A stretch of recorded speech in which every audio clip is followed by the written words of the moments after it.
Today I am going to take this embossed card panel that I embossed using the Honeybee Stamps Barbed Wire 3D embossing folder, and we are going to do some ink blending and then add some fun with the Honeybee Stamps on the Range stamp and die set. I may possibly throw in some additional stuff from my stash. Who knows? We're just going to have fun and play. I'm kind of in a frilly mood today, a little bit scattered and all over the place, but that's why we craft, so we can put that energy down onto our projects. So let's get started.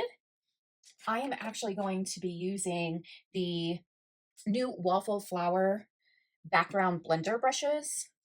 So I think that these are fun. I have not used them very much. I'm still trying to get the handle of them, but we're going to go ahead and use those. I'm going to start, I think, with my outside, kind of work my way in and start with my Saltwater Taffy Distress Oxide. I know that when you have these, you are supposed to hold them like this with your thumb on top, and then you come in and swirl and then tap off. I'm tapping off onto the lid on the side. I'm tapping that off. And then you're supposed to be able to kind of do a nice halo effect without it being, I guess, too, what's, I don't know what the word is, but whatever the word is. And I apologize for the shadows. There's not really good lighting right now, and I don't know how to fix it. So we're just going to go with it. So here we go.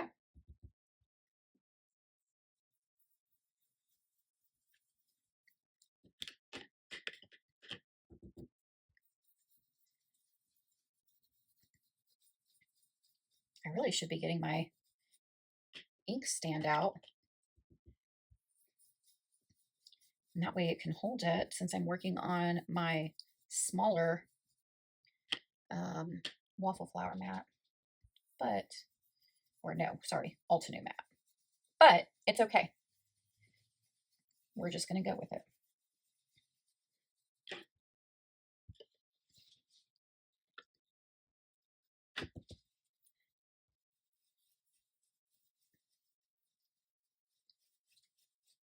Let me just tell you, I'm already loving the way that looks with on the embossed folder. Nice.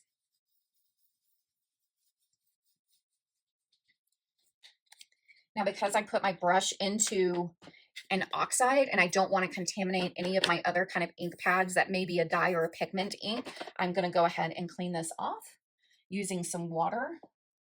And you just spritz on the tips of your brushes. So since you're not pouncing and putting tons, you can tell there's not tons of ink on here. It's really just right on the surface. Then what I'm going to do is I'm just going to spritz some water over my cloth just on kind of those tips. And then I'm going to take my cloth and kind of wipe that away. And I can see here that that oxide definitely is coming off. So now I'm back to my original brush, and I will put that away since I'm not using that color anymore. Okay, and now I want to go in with the pumpkin spice interference ink. Not sure if anybody has used those, but I absolutely love these interference inks. Let me tip that over so I can pounce off.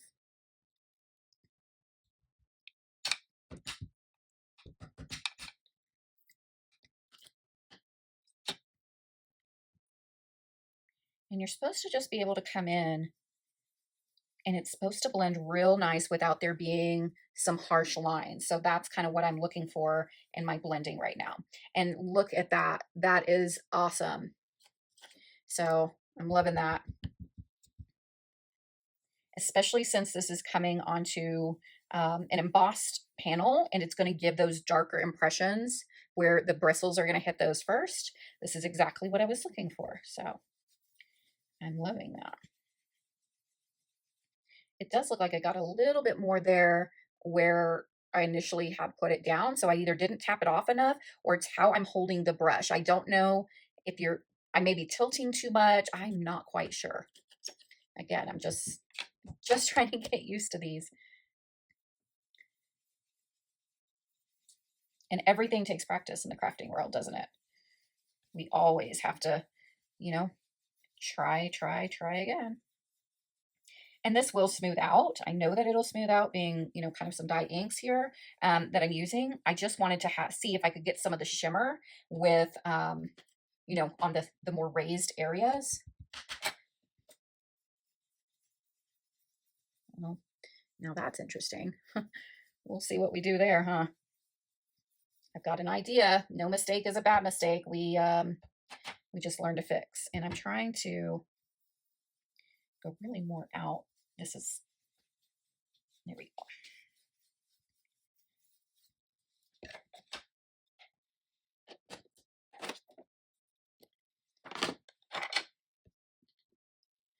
Clearly when I'm crossing over, I'm heavier handed than if I'm starting on this, my dominant hand side. Let's try and start real light here in the middle.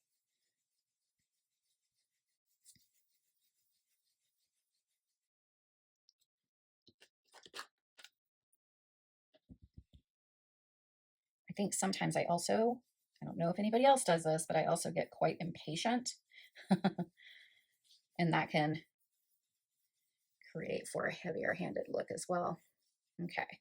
I am liking that because what I'm going for here is to have more of kind of like a spotlight effect going on. And so I really don't want this to be very dark in the middle because I really want it to kind of radiate out to where it's from the center out darker. But I actually like that, and I'm not mad. I'm not mad at that. We're not going to be mad at that. So I'm going to take some of the Distressed Oxide Weathered Wood, and I'm just going to go ahead and put some down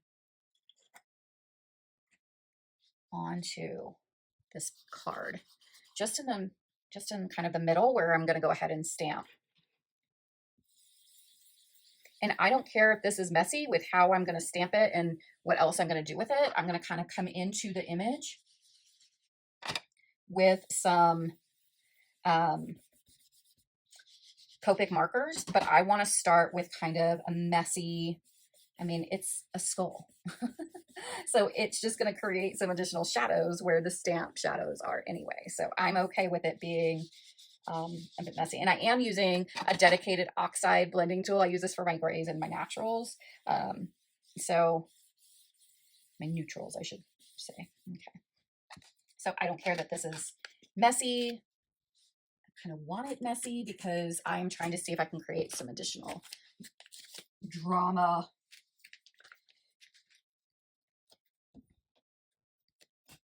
And I'm going to go back in to this, or I'm going to go into this with some Altenew Obsidian Pigment ink.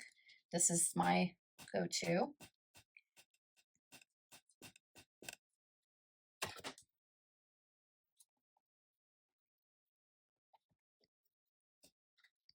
And you can kind of see here how that's gonna be. And I am going to also, oops, make a mess of myself because that's what I do. That's the crafter. Is anybody else a messy crafter?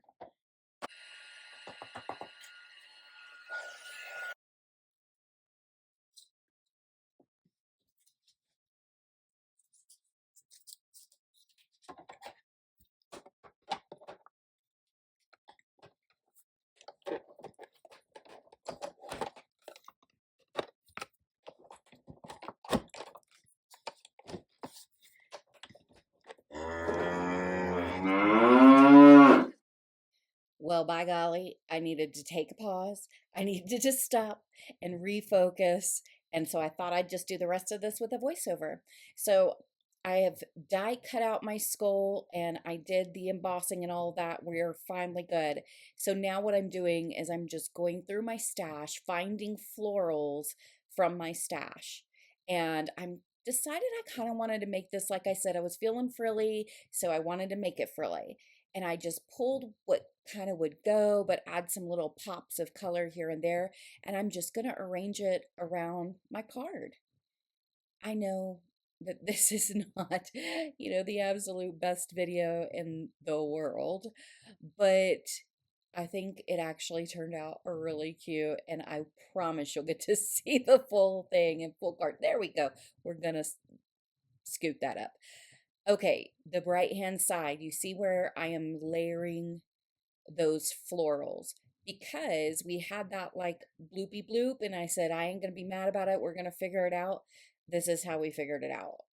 I decided to add these floral bits kind of there. And I kind of like how it's a little bit darker, kind of peeking out from that. So it adds some highlight and contrast to my florals, but it covers up it being kind of an in your face blob. I'm going to speed through this section just a little bit because all I'm going to do is add some foam dots to the back of my cow skull. I make sure that I put one in the center of that flower. I want to make sure that that's really supported when I stick it onto my card panel here. So that's all I'm doing. I'm going to make sure that I've got some good coverage. I don't want it, anything crushing when it goes through the mail. So I kind of scatter some around that, and then I'm going to peel off all of those little adhesive backings. I don't know what y'all do. Mine sometimes just fly everywhere and we don't necessarily get mad at it, right? So I'm putting them off kind of to the side. Sometimes I fling them on the floor. Where do y'all put yours? Do you fling them on the floor? Not fling them on the floor? Anyway, once they are all off, I then want to position the horns. So, like, kind of like I mentioned, they kind of cover the very bottom stem, but kind of centered as much as possible as well.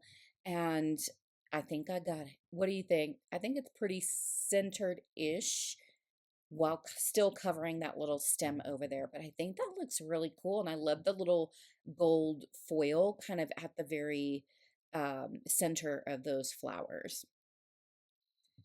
I am going to finish off my card with a sentiment. So I pull out my Howdy Y'all stamp and die set, which is all just cool Western country, type sentiments. And I decide on this nice little holy cow sentiment. So I'm just stamping that off onto that scrap that we had used for our cow skull. And after doing the inking, and then I embossed it, so I did the clear embossing on this as well, I just decided to pull out my little Spellbinders Scout. That's what this is. It's exactly like the Spellbinders Platinum 6 in really every which way, except it is smaller and I can pick it up with one hand. So I keep it behind me and it makes it really simple to just grab, especially when it's like kind of a last minute die cut like this.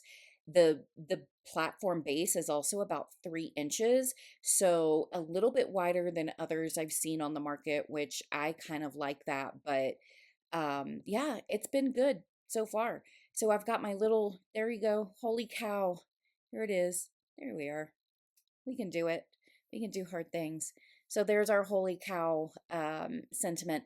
I cut this out a couple of more times and then I glue the pieces together. I did not want to add foam adhesive, but I wanted there to be some additional thickness. So that's what I'm doing here. I'm putting those pieces together and making them a little bit sturdier and thicker of a sentiment, but just not quite as, it's not going to sit quite as high as what the skull with the flowers are.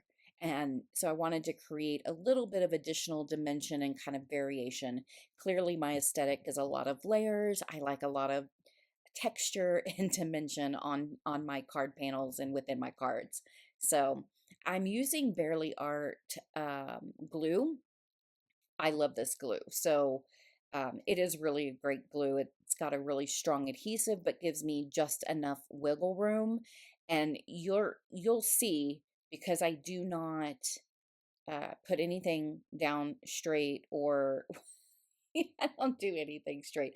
You'll see here, I kind of go off screen trying to figure out like, how do I get this lined up when I can't hold it just directly right in front of me? So that's what I kept trying to do. And then I decided to pull out my Pear Blossom Press tea ruler here just so I could have an edge to match up against.